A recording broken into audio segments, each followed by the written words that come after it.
قل هذه سبيلي أدعو إلى الله على بصيرة أنا ومن اتبعني وسبحان الله وما أنا من المشركين.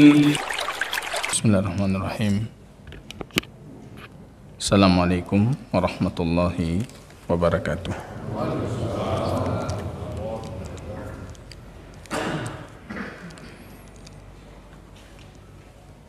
Alhamdulillahi Rabbil Alamin.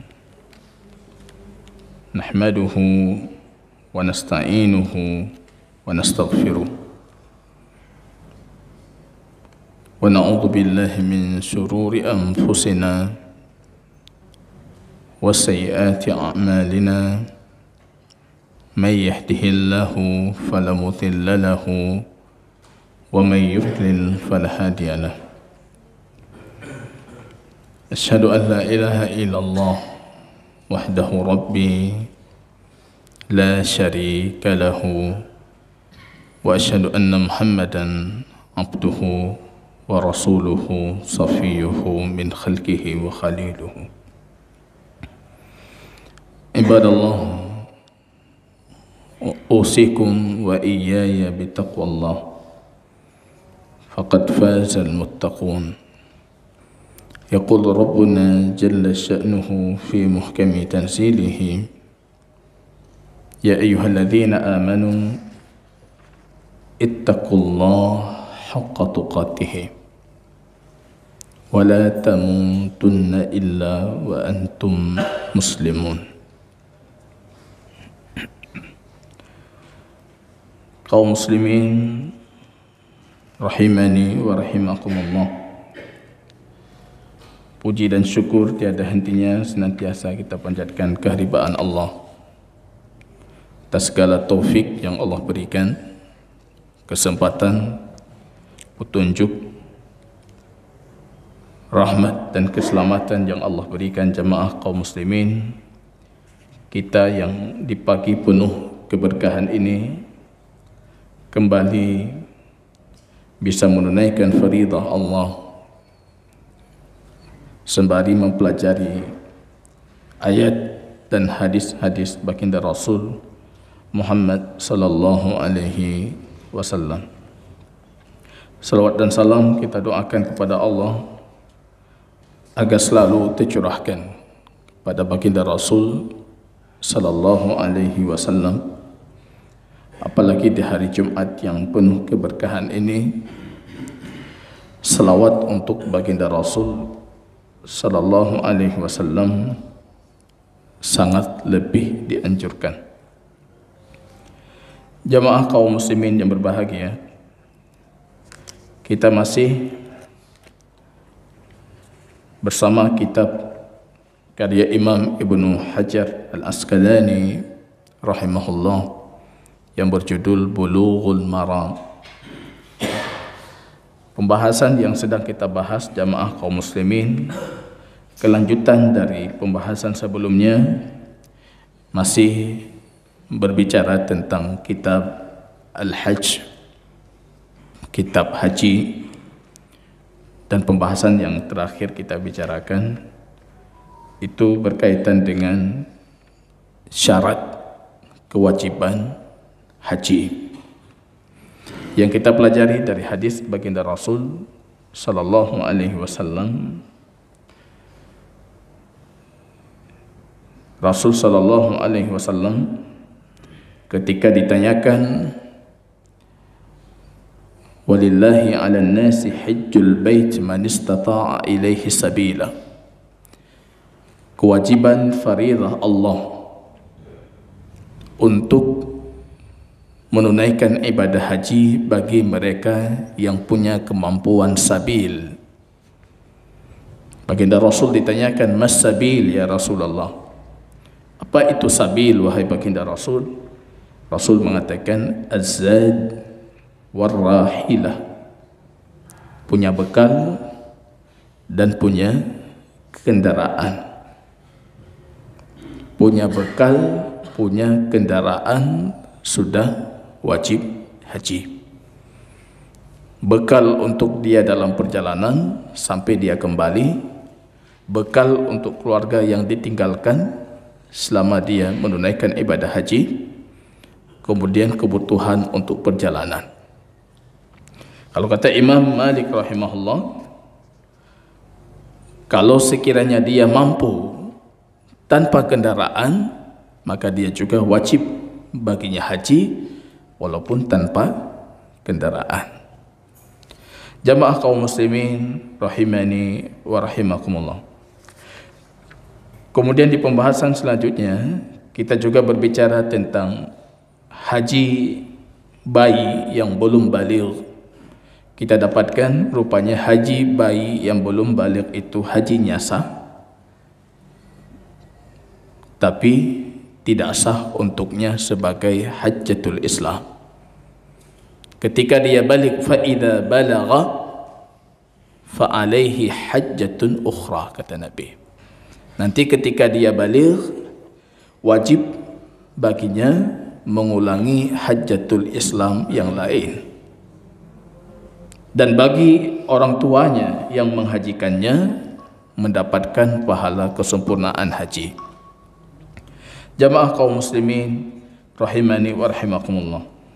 Terakhir kita bicarakan itu hadis Ibnu Abbas yang berbicara tentang kisahnya Fadl Ibnu Abbas yang dibonceng oleh baginda Rasul sallallahu alaihi wasallam. Ketika itu ada seorang wanita dari Bani Khas'an yang menjadikan Fadl Ibnu Abbas ini melirik wanita itu, dan baginda Rasul menampik wajahnya, memalingkannya dari arah si wanita. Wanita itu bertanya kepada baginda Rasul, "Ya Rasulullah, sesungguhnya kewajiban haji itu Allah wajibkan kepada hambanya, sedangkan bapakku sudah uzur, sudah tua, tidak kuat lagi untuk berkendaraan. Afa ahujju anhu, boleh tidak aku berhaji untuknya?" Baginda Rasul sallallahu alaihi wasallam mengatakan, "Na'am, tunaikan haji untuknya." Karena kewajiban haji didapatkan oleh bapak ini dalam kondisi beruzur, dia tidak mampu melakukan, tidak punya kekuatan untuk melakukannya, padahal dia punya kekuatan, kemampuan finansial, ekonomi, punya bekal, namun dia tidak bisa berkendaraan. Itu boleh dibadalkan haji oleh orang lain. Ini jamaah kaum muslimin rahimani wa rahimakumullah. Hukum badal haji itu hampir ijma' para ulama. Badal haji itu sah sampai pahalanya kepada orang yang dibadalkan. Ada yang meluaskan masalah ini dan ada juga yang sangat menyempitkan. Alangkah baiknya dalam pembahasan badal haji itu kita berdiri dengan hadis baginda Rasul. Kategori yang Rasul bolehkan, kita bolehkan. Yang Rasul tidak menyebutkan, tidak menyampaikan, berarti juga tidak digalakkan untuk dibadalkan haji. Kalau kita lihat kategori-kategori hadis tentang badal haji ini, kita dapatkan kondisi yang pertama tadi, seorang bapak baru mendapatkan kewajiban haji, perintah haji, sedangkan dia sudah uzur. Dan ini kalau kita lihat zahir dari ini tidak berlaku bagi mereka yang mendapatkan kewajiban haji dalam kondisi sehat walafiat. Tidak bisa dibadalkan. Orang punya uzur, akhirnya dia tidak bisa melakukannya, maka diperbolehkan untuk dibadalkan untuknya. Tidak mesti yang membadalkan itu dari negeri orang yang dibadalkan. Karena kewajiban kita haji itu masyair hajinya, bukan kewajiban pergi pulangnya. Karena ada sebagian ulama mengatakan yang membadalkan itu harus dari negeri orang yang dibadalkan. Padahal kita tahu ini perintahnya perintah haji, bukan perintah pergi ke Mekah. Maka kalau sekiranya yang membadalkan itu penduduk Mekah ataupun orang yang mukim di Mekah, juga dikatakan sah, hajinya sah. Tapi dengan catatan dia sudah pernah berhajjatul Islam untuk dirinya. Kategori kedua, ini ke pembahasan kita selanjutnya, Imam Ibn Hajar menamakan dengan al-hajju anil mayyit, berhaji untuk si mayit. Ini artinya yang dibadalkan itu sudah wafat. Masih dengan hadis Imam Ibnu Abbas radhiyallahu taala anhu, anna imra'atan min Juhainata, ada seorang wanita dari Bani Juhainah. Juhainah itu kalau kita perhatikan hari ini itu lokasinya warga yang bermukim di pesisir Al-Bahrul Ahmar, Laut Merah itu, sekitar Jeddah dan lain sebagainya. Itu masyarakat Juhainah dulu di zaman baginda Rasul. Wanita ini datang kepada baginda Nabi sallallahu alaihi wasallam faqalat, dan dia berkata, inna ummi nadharat an tahujja. Ya, ini kategori kedua. Ummi, ibuku, bernadar. Jadi ini konteksnya nadar. Ibuku bernadar an tahujja, untuk menunaikan ibadah haji. Nazar jamaah kaum muslimin, nanti ada pembahasan khusus tentang bab nazar. Hukum asalnya nazar itu boleh, pada hakikatnya nazar itu tidak baik. Wala yastakhrij illa min bakhil, kata Nabi. Karena nazar itu tidak dikeluarkan kecuali dari orang bakhil. Ketika anda bernazar bersedekah 100.000, itu artinya anda bukan orang biasa bersedekah 100.000. Jadi waktu mekarat tertuh riba pihju nazar. Maka Rasul mengatakan la yastakhriju illa min bakhil. Nazar itu tidak dikeluarkan kecuali dari orang bakhil. Tapi ketika anda bernazar untuk mentaati Allah, man nadhara ayyuti Allah falyuti'. Kalau anda bernazar untuk mentaati Allah, maka hendaknya engkau mentaatinya. Bahkan dalam hadis Bukhari Muslim itu, Umar pernah bernazar di masa jahiliyah. Rupanya ini syariah dari masa jahiliyah sudah ada dan dikukuhkan dalam Islam. Tapi Islam datang meletakkan pondasi hukum nazar, ketentuan-ketentuannya yang harus dan yang tidak harus, dan tidak digalakkan untuk nazar. Nazar itu sama dengan kita memberatkan diri kita sendiri. Tidak digalakkan dalam Islam. Bukan ibadah yang dianjurkan, tapi ketika anda melakukan ada konsekuensi hukum yang harus anda lakukan. Di masa jahiliyah nazar itu anda menazar dengan segalanya. Bahkan bisa jadi anda bernazar dengan perkara haram, bernazar dengan menzalimi diri sendiri. Dalam hukum jahiliyah itu juga wajib dilakukan. Tapi ketika datang Islam, nazar itu dibatasi, cuma nazar untuk ketaatan. Man nazara ayyuti Allah falyuti'. Kalau kalian punya nazar untuk mentaati Allah, maka taati Allah. Man nazara ay ya'si Allah fala ya'sih. Kalau kalian bernazar untuk berbuat maksiat kepada Allah, jangan buat maksiat. Jangan nazar untuk memutuskan tali silaturahim. Ya Allah menyejid lagi nyo han lu perah balik dengan tigamnya. Akhirnya sudah berbuat maksiat. Ya Allah menyejid lagi nyo han nyo, tapi itu maksiat kepada Allah, tidak boleh. Tinggalkan nazarnya, bayar kafarahnya. Jangan lakukan. Yang kita lakukan cuma yang ketaatan. Ini wanita ini mengatakan ibunya bernazar untuk haji. Ini siapa tahu ada dari jamaah yang sudah punya nazar mau haji gitu. Menyelaginya, insya Allah, ya Allah, kalau saya dapatkan ini, saya disubuhkan dari penyakit saya akan berhaji. Artinya sama kita dengan mewajibkan diri kita sendiri, yang kadangkala itu belum hukum wajib bagi diri kita. Bisa jadi haji bagi kita belum wajib, belum terpenuhi syarat. Tapi ketika kita bernazar, kita sudah mewajibkan sebelum Allah mewajibkan kepada diri kita.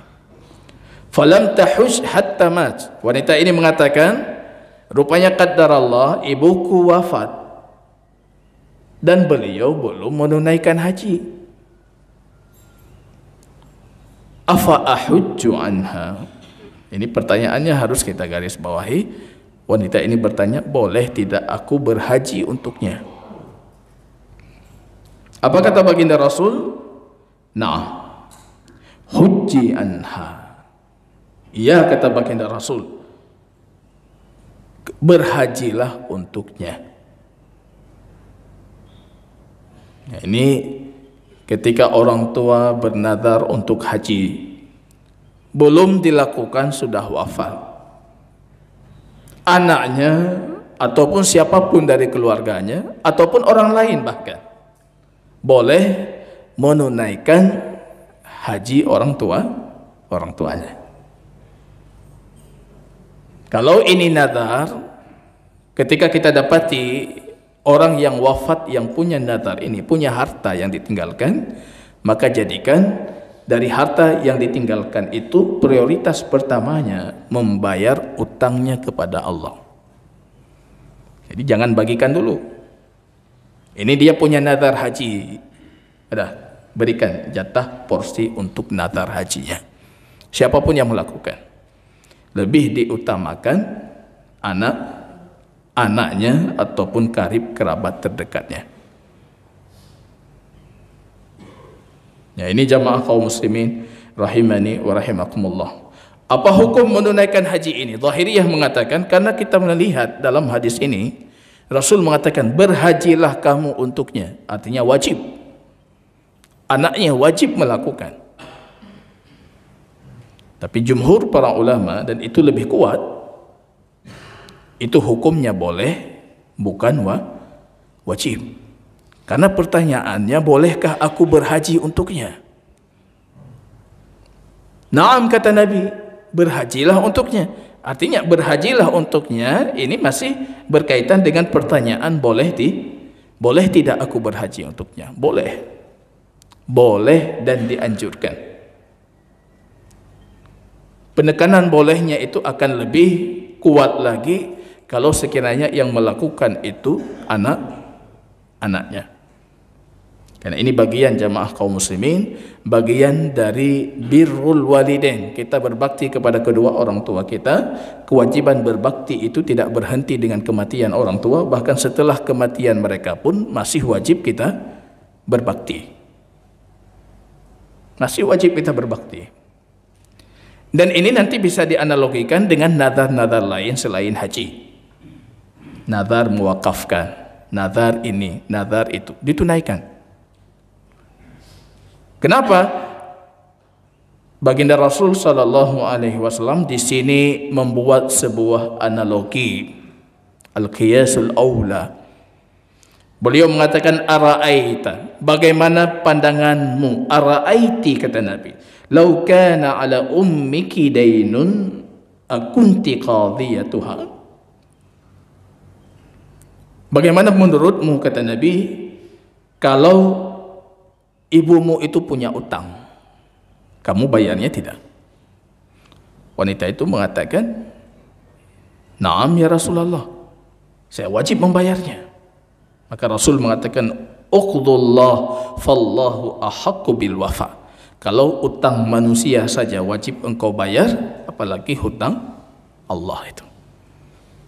Makanya jamaah kaum muslimin, qiyas dalam syariah kita berlaku. Apalagi kalau bentuk qiyas analogi itu, analogi lebih utama itu. Al-qiyasul aula. Itu hukum dari hukum syar'i. Al-qiyas. Tapi tidak ada la qiyasa fil ibadah. Tidak ada qiyas dalam ibadah. La qiyasa fil aqidah. Tidak ada qiyas dalam aqidah. Sekarang ada orang yang dengan qiyas itu semuanya diqiyaskan, ibadah diqiyaskan, akidah diqiyaskan. Akhirnya jatuh kepada zalat, kesalahan-kesalahan dan kesesatan dalam berakidah. Enggak ada qiyas dalam ibadah, enggak ada qiyas dalam akidah. Qiyas itu dalam hukum selain ibadah mahdhah dan juga akidah. Rasul menggunakan qiyas di sini. Kalau ibumu punya utang, kata Nabi, utangnya kepada manusia, kamu tunaikan tidak? Naam ya Rasulullah, aku tunaikan. Maka baginda Rasul mengatakan, kalau demikian, menunaikan hutangnya kepada Allah itu lebih utama. Ini qiyas aula. Ini qiyas aula. Dan ini berlaku. Yang mengingkarinya cuma golongan kecil dari kaum muslimin seperti Zahiriyah. Mereka mengingkari adanya bentuk qiyas seperti ini. Ada dalil kita amalkan, enggak ada dalil kita tidak mengamalkan. Mereka menganggap qiyas ini bukan dalil. Tapi hampir ijma' para ulama kaum muslimin, qiyas itu bagian dari dalil syar'i yang diakui. Maka nanti ketika kita tidak menggunakan qiyas seperti ini, maka akan banyak kerancuan di dalam memberikan hukum-hukum syar'i. Yang lucunya Zahiriyah itu karena menafikan qiyas terjerumus ke dalam banyak kesalahan dalam fatwa-fatwa terhadap hukum syar'i. Ketika membaca hadis, dilarang kalian kencing di air yang tenang.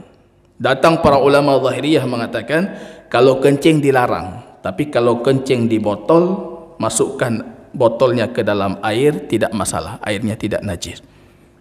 Karena mereka menafikan qiyas. Yang dilarang kencingnya. Kencing di tempat lain, masukkan kencing itu ke dalam air yang tenang, tidak masalah. Padahal ketika qiyas ini kita lakukan, kita mengatakan, kalau kencing saja dilarang, apalagi dengan sengaja memasukkan kencing, lebih dilarang. Maka nanti akan rancu hukum syar'i kalau qiyas ini tidak kita amalkan. Qiyas itu sah, dan itu bagian dari dalil syar'i yang disepakati oleh para ulama untuk diamalkan dan diyakini kebenarannya. Tidak serta-merta kita mengatakan hana dalil hana, tidak ada ayat kami tidak terima, tidak ada hadis kami tidak terima. Bukan seperti itu kita bersyariah. Karena bukan semua ayat Quran dan hadis itu menjawab semua hukum syar'i. Tapi ayat dan hadis itu diistinbat, diambil oleh para ulama kita, kaidah-kaidah yang mampu menjawab hukum syar'i. Sehingga hukum syariah ini berlaku sepanjang zaman. Dimanapun kita berada, kapanpun kita berada, hukum syar'i ini masih layak untuk diamalkan. Ini jamaah kaum muslimin rahimani wa rahimakumullah. Kemudian pembahasan selanjutnya jamaah kaum muslimin ini tentang syarat berkemampuan untuk menunaikan ibadah haji. Dan terlebih khususnya Imam Ibn Hajar di sini mengatakan tahrimu al-khulwah bil ajnabiyah, dilarang kita berkhalwat dengan wanita non mahram. Wasafaruha min ghairi mahramin, ini khusus untuk ibu-ibu kaum akhwat, dilarang safar, melakukan perjalanan bagi wanita tanpa mahram, walaupun itu safar ibadah. Haji, tidak wajib anda haji kalau tanpa mahram. Long peng na ustaz liu tak peng yang hana mahram, jauh peng minta mahram ini.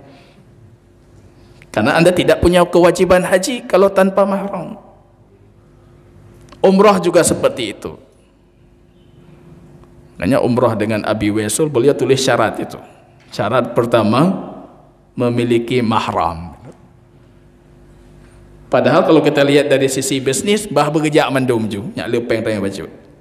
Tapi dari sisi agama, kita mensyaratkan itu. Tidak boleh. Wanita itu tidak punya kewajiban umrah, tidak punya kewajiban haji, kalau dia tidak memiliki mahram. Ini jamaah kaum muslimin, bukan menyulitkan kaum hawa. Jangan kita pikir ini syariah kita membebankan kaum wanita. Justru ini cara paling sempurna, solusi yang diberikan syariah untuk menjaga kaum hawa dari hal-hal yang tidak baik untuk dunia dan akhiratnya. Tahrimul khulwah. Di sini kita lihat haram berkhalwat dengan wanita yang bukan mahramnya. Hadisnya hadis Ibnu Abbas, sami'tu Rasulullah yakhtubu yaqul. Aku mendengar baginda Rasul sallallahu alaihi wasallam berkhutbah dan beliau bersabda, la yakhluwanna rajulun bimra'atin illa wa ma'aha dhu mahramin. Tidak boleh seorang laki-laki itu berkhalwat. Berkhalwat artinya berduaan. Dalam hadis yang lain, ala la yakhluwanna rajulun bimra'atin illa wa thalithuhuma syaitan.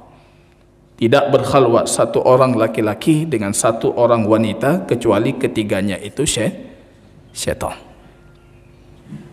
Dalam hadis ini tidak berkhalwat, tidak boleh seorang laki-laki berkhalwat dengan seorang wanita illa wa ma'ahadu mahramin, kecuali bersamanya itu ada mahramnya. Tidak dibolehkan. Haram qat'an. Itu haram. Dalam hadis Uqbah ibnu Amir, iyyakum wad-dukhulu 'alan nisa. Hati-hati kalian masuk ke rumah wanita, yaitu wanita yang non mahram. Hati-hati kata Nabi. Faqama rajulun min Ansar, ada seorang laki-laki dari Bani Ansar, maka tengah, ya Rasulullah, fa kaifa bil hamu? Bagaimana kalau sekiranya yang masuk itu hamu? Hamu itu apa? Hamu itu kerabat dari suami. Adiknya, abang suami, hamu. Apa kata baginda Rasul? Wal hamu mautun. Hamu itu kematian. Hamu maut. Itu mati. Cilaka itu. Ya, kita hari ini Pak, orang tua kita di kampung, ini adik jak kuliah Banda Aceh, tinggal di rumah ron aja. Cok tanya pudu adik di rumah. Haram. Kita pergi, adik kita berkhalwah di rumah dengan istri kita. Haram itu alhamu maut kata Nabi. Hamu itu mati kita, celaka kita. Kematian. Karena orang yang paling orang lain akan merasa aman dari kemungkaran mereka.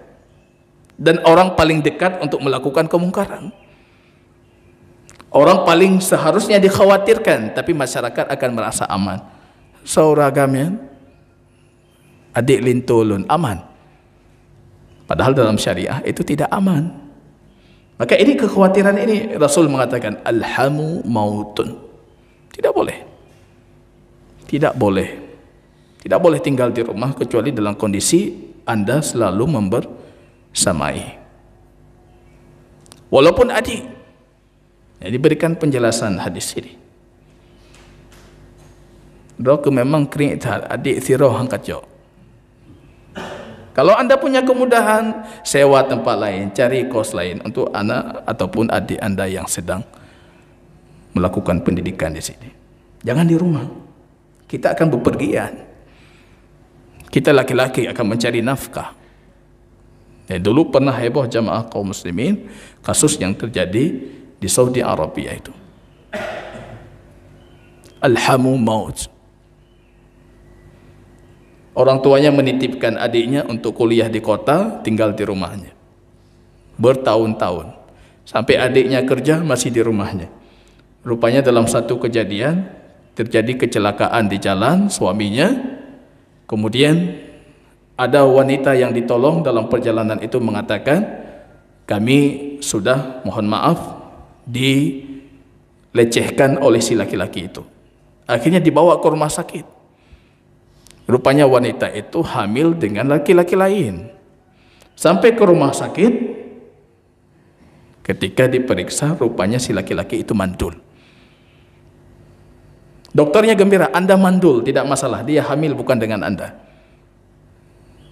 Suami itu pingsan. Kok di rumah sudah punya 4 anak? Saya mandul, di rumah sudah punya 4 anak.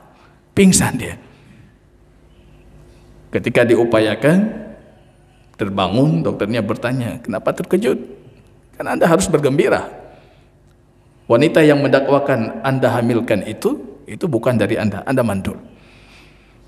Di rumah saya sudah ada 4 anak. Ketika dites kembali, rupanya itu anak dari adiknya. Dan itu terjadi jamaah kaum muslimin. Rasul mengingatkan kita di sini mengatakan, alhamu mautun. Makin keluarga terdekat kita itu makin bahaya. Karena orang lain akan merasa aman. Pak kecil pergi begitu.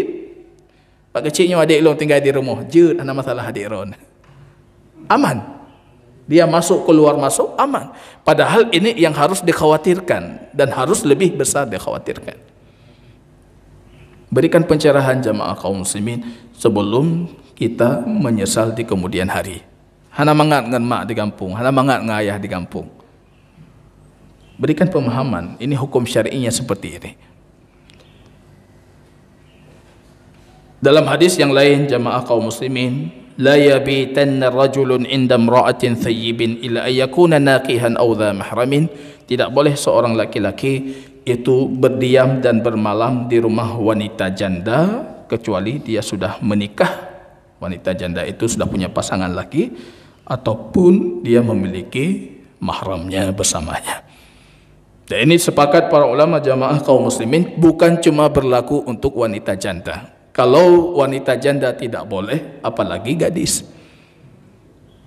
Jangan dipikir ini yang tidak boleh janda, kalau gadis boleh, bukan. Ini kembali lagi ke qiyas aulawi tadi. Kalau janda saja tidak boleh, apalagi gadis. Rasul tidak berbicara tentang gadis, karena gadis itu dalam konteks syariah dan kultur masyarakat di zaman hadis ini dituturkan, gadis itu sangat terjaga. Beda dengan gadis kita yang anda terturilih, gadis terjanda. Di zaman baginda Rasul, gadis itu dipinggir. Terjaga sekali dia. Sangat terjaga. Dipinggir. Tidak gampang diberikan izin untuk keluar rumahnya. Itu ghirah masih ada. Kita hidup di zaman ghirah ini sudah hilang. Rasa hormat itu sudah hilang. Kehormatan itu sudah tergadaikan. Kita di zaman itu jamaah kaum muslimin. Orang tua baik, tapi sedikit orang tua bijak. Yang hikmah, yang hakim, did. Yang lu orang tua hagat. Bagaimana orang tua baik? Setiap diminta izin dikasih. Yah lung jak jud, yah nabi peng juk, yah blonyo blok. Orang tua baik, tapi bukan orang tua bijak. Al-hikmah itu, al-hakim, yang dijuluki Luqmanul Hakim. Hikmah itu apa? Hikmah itu tali kekang kuda. Bahasa Arabnya hikmah, hikmatul faras. Kalau anda bijak, anda seperti tali kekang kuda. Dia mau berlari kencang, anda tahan. Dia mau belok kanan, anda tahan. Anda mau belok kiri, anda arahkan dia ke kiri. Seperti itu hikmah. Orang tua itu harus hakim seperti Luqman. Dia bisa mengekang. Jangan jadi orang tua tidak ada kekangan. Hanya jaju. Hanta tanya ngonsoi ja, pajane ja, taintat puhan taintat. Itu tidak pernah kita pertanyakan. Nanti kekhawatirannya jamaah kaum muslimin, kita akan menyesali di kemudian hari. Kemudian hari kita baru sesal. Ini hukum syar'i untuk menjaga wanita. Dalam hadis ini jamaah kaum muslimin, wala tusafir al-mar'atu ila ma'adhi mahramin, kata Nabi. wanita itu tidak boleh safar apapun durasinya, apapun jauhnya, tidak boleh safar. Kalau itu namanya safar, melakukan perjalanan, maka wanita tidak boleh. Karena banyak versi hadis, ada 3 hari tidak boleh, ada 2 hari tidak boleh, ada 1 malam tidak boleh, ada 1 malam 1 hari tidak boleh. Itu cuma Rasul menjawab pertanyaan yang ada, yang terjadi di zaman beliau.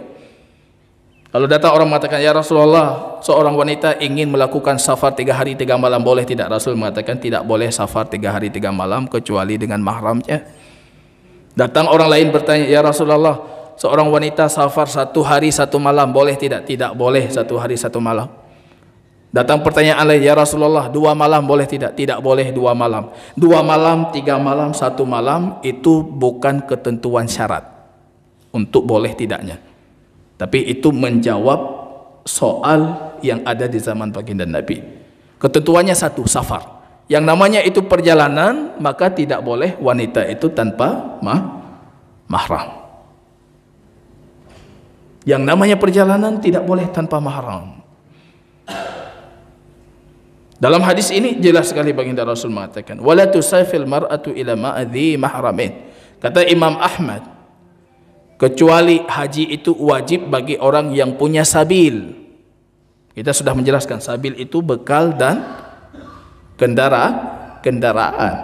Imam Ahmad mengatakan, wa mahramun lin nisa'i sabil. Memiliki mahram bagi wanita itu termasuk ke dalam sabil yang disyaratkan. Itu bagian dari sabil. Maka tidak boleh. Faqama rajulun faqal, ya Rasulullah, inna imra'ati kharajat hajatan. Rupanya ketika Rasul berkhutbah ini Rasul berkhutbah di medan jihad. Tidak boleh seorang wanita bersafar kecuali dia memiliki mahramnya. Khutbah Rasul di medan jihad. Laki-laki ini mengatakan, ya Rasulullah, istriku itu keluar berhaji. Artinya saya di sini bersamamu. Istri saya sudah pergi berangkat ke sana. Wa inni uktubtu fi ghazwati kadza wa kadza. Dan aku sedang mengikuti perang. Apa kata Nabi? Intalik, tinggalkan perangmu, pergi temani istrimu. Ya, perang Anda tidak ikut, diganti sama yang lain. Tapi menemani istri sebagai mahram, siapa yang bisa ganti itu? Ya, ini artinya syariah kita mengajarkan kita untuk memahami aulawiyat. Harus tahu mana yang harus kita kedepankan. Jangan salah kaprah. Tahu mana yang lebih penting, mana yang kurang penting, mana yang harus kita unggulkan. Tahu prioritas. Syariah kita itu mengajarkan itu. Anda berangkat, temani istrimu, tinggalkan perangmu. Perang diganti sama orang lain, kurang pasukan, tambah pasukan lain. Karena yang terpenting untukmu sekarang, istrimu itu safar untuk hajinya dalam kondisi memiliki mahram. Intalik, kata Nabi, berangkatlah kamu, fahujja ma'amra'atik, maka berhajilah dengan istrimu. Ini jelas sekali di sini safar yang ditanyakan itu safar ibadah. Kalau safar ibadah tidak boleh, apalagi safar mubah. Ini safar mubah. Lebih tidak boleh, yang ibadah saja tidak boleh. Dan ini madhab banyak dari para ahli hadis, tidak boleh dalam kondisi apapun. Safar pendek, safar panjang, durasinya lama, tidak lama, tetap tidak boleh. Kecuali pernyataan dari Imam Asy-Syafi'i, Imam Malik, dan juga riwayat dari Imam Ahmad yang membolehkan mereka berhaji ketika mereka dalam sekelompok jamaah sesama wanita dan terjaga. Itu madhab Imam Malik boleh. Madhab Imam Asy-Syafi'i juga boleh. Dan banyak para pelaku travel mengamalkan madhab ini. Nanti pada je. Boleh dalam kondisi dia ini terjaga. Ini ada wanita 10 orang, mereka terjaga, punya keamanan, punya ini itu dibolehkan. Dan rupanya dalilnya pun kuat juga kalau kita lihat dari sisi dalil. Di masa Umar ibn Khattab, sebelum wafatnya Umar, dan itu haji terakhirnya Umar, beliau perintahkan istri-istri Nabi itu untuk semuanya berhaji. Siapa yang menjaga mereka? Utsman ibn Affan, Abdurrahman bin Auf. Ya, ini dalil madhab Syafi'i. Istri Nabi berhaji. Tapi kita mengatakan istri Nabi itu ibunya orang mukmin. Nyan mak katanya ada masalah.